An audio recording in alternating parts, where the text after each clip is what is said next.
Hello guys, myself Vinay Datta and you are watching Datta Educational Academy. Okay, so last time हम लोगों ने tricks number 5 देखे थे जिसमें हैव टू और has to. Have to has to का meaning करना है, जाना है, लेना है, देना है, खाना है, पीना है, इस टाइप का बात करना है तो हैव टू हैज टू लगाना है। अभी हम ट्रिक्स नंबर 6 देखेंगे हैड टू, और हैड टू का मीनिंग है करना था।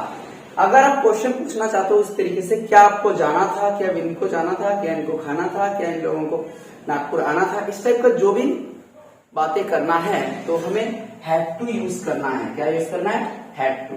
जैसा कि यहाँ पर मैंने एक क्वेश्चन लिखा, देखिए, क्या आपको जाना था, तो did you have to go. तो अगर क्वेश्चन पूछना है तो फिर किस तरीके से क्वेश्चन पूछेंगे, फॉर्मूला क्या है, देखिए, डीड, सबसे पहले आपको डीड बोलना पड़ेगा, plus subject plus have to plus verb plus object. अभी आप बोलेंगे सर आप तो हैड टू पढ़ा रहे हैं, ट्रिक्स नंबर 6 हैड टू का मीनिंग करना था, लेकिन ये जो फॉर्मूला में डीड लगाया और इधर हैव टू लगाया, कहा है had to. Actually did plus have to equal to had to होता है, ठीक है, did plus have to equal to had to, क्योंकि डीड ऑलरेडी क्या है, वर्ब टू है।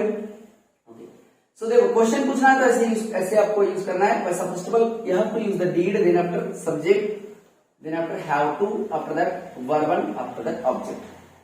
सो क्या आपको जाना था, did you have to go. क्या आपको पीना था, did you have to drink, this like only. So अभी क्वेश्चन पूछ लिया, मान लीजिए क्या आपको जाना था, did you have to go. So आप आंसर क्या दोगे, yes I had to go. हाँ मुझे जाना था, तो आई हैड टू बोलना पड़ेगा यहाँ पर, क्योंकि यहाँ पर डीड नहीं है, ठीक है। तो यस, उसके बाद subject plus had to plus verb plus object, ठीक है। अगर आपको नो बोलना है तो देखिए, नो बोलते समय किस तरीके से फॉर्मूला यूज करना है, नो, उसके बाद subject plus hadn't to plus verb plus object, मतलब no I hadn't to go Nagpur, नहीं मुझे नागपुर नहीं जाना था। इसी सेंटेंस को नो में दूसरे तरीके से दूसरे फॉर्मूला आप यूज कर सकते हो, जिसमें आपको क्या लगाना है, नो, उसके बाद में subject plus didn't have to, क्योंकि डिडंट हैव टू मतलब हैडन टू होता है। ओके, आपको समझ में आ रहा होगा, क्योंकि डीड और हैव लगा दिया तो फिर हैड होता है, ठीक है। सो देखिए, no I didn't have to go Nagpur, नहीं मुझे नागपुर नहीं जाना था, मतलब इसके बाद में वर्ब लगाना, फिर ऑब्जेक्ट लगाना। आपको समझ में आ रहा होगा। अब हम प्रैक्टिस कैसे करेंगे, देखिए, स्पोकन स्किल लिखते हैं, इस तरह से स्पोकन स्किल हम प्रैक्टिस कर सकते हैं। देखिए, स्पोकन स्किल मतलब किस तरीके से हमें प्रैक्टिस करना है।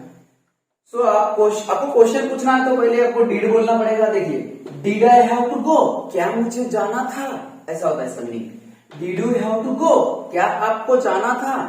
Did we have to go, क्या हमें जाना था। यानी आपको सबसे पहले ये सब्जेक्ट का मीनिंग पता रहना चाहिए। आई मीन्स क्या, यू मीन्स क्या, वी मीन्स क्या, दे मीन्स क्या, ही मीन्स शी, राम, सीता, ये सब पता रहना चाहिए, ठीक है।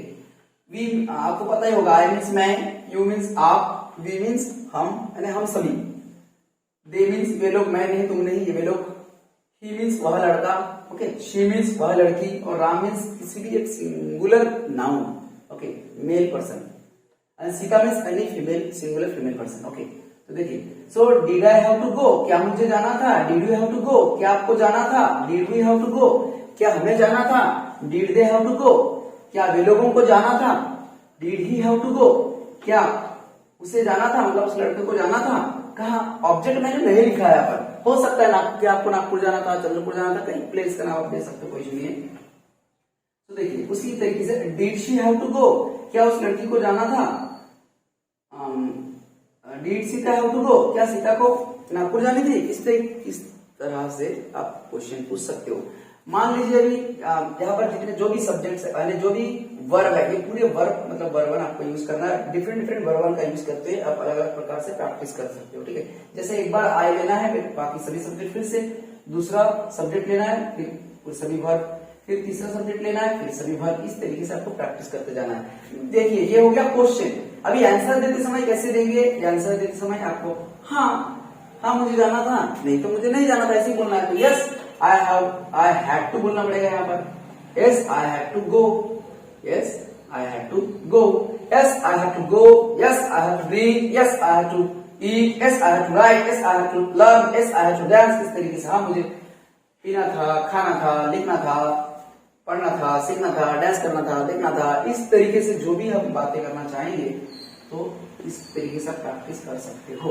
हाँ, अगर नेगेटिव में आंसर देना है, नहीं मुझे ये नहीं करना था, तो आप इस तरीके से बोल सकते हो। बस पहले आपको नो बोलना है, फिर उसके बाद में हैड एंड टू बोल सकते हो direct, had and to, no उसके बाद में सब्जेक्ट, फिर हैड एंड टू। देखिए had and to, no I had to go, नहीं मुझे नहीं जाना था, तो सिर्फ यहाँ पर क्या होगा, आपको फुल स्टॉप रहेगा। ठीक है, चलिए ये क्वेश्चन मार्क हटा देते हैं, सो फुल स्टॉप रहेगा। No I had to go, नहीं मुझे नहीं जाना था। No you had to drink, नहीं आपको नहीं पीना था। No we had to eat, नहीं हम लोगों को नहीं खाना था। इस तरह से आप पूछ सकते हो, इस तरह से पूरे प्रैक्टिस कर सकते हो एकदम सिस्टमैटिक। ठीक है, लेकिन नेगेटिव में आप दो तरीके से क्वेश्चन पूछ सकते हो, जैसा no I had to go, no I had to drink. तो ये हैड टू के बदले में अगर आप यहाँ पर did plus didn't have to भी लगा सकते हो, अगर लगाना चाहते हो तो didn't have to, didn't have to. देखिए no I didn't have to go मतलब नहीं मुझे नहीं जाना था। No I didn't have to drink, नहीं मुझे नहीं पीना था। No we didn't have to eat, नहीं हमें नहीं पीना था, नहीं हमें नहीं खाना था। No they didn't have to write, नहीं वे लोगों को नहीं लिखना था। यानी कैसा, आप एक सब्जेक्ट लीजिए, सभी वर्ब का प्रैक्टिस कीजिए, फिर से दूसरा सब्जेक्ट लीजिए, फिर सभी वर्ब का प्रैक्टिस कीजिए। ऐसा हमें प्रैक्टिस करना है, और मैक्सिमम टाइम्स क्वेश्चंस आंसर इस टाइप्स का प्रैक्टिस करते हैं, मैक्सिमम टाइम्स बोलने की प्रैक्टिस करना है। ठीक है, तो ऑटोमेटिकली आप एकदम इजी मेथड में, ट्रांसलेशन मेथड से इजी मेथड में आप क्या मतलब इस तरह से ट्रांसलेट वे में आप क्या कर सकते हो, हिंदी टू इंग्लिश स्पीकिंग सीख सकते हो। ठीक है, तो चलिए, तो ये हो गया आपको वीडियो, ये जो ट्रिक्स नंबर 6 है आपको समझ में आया होगा।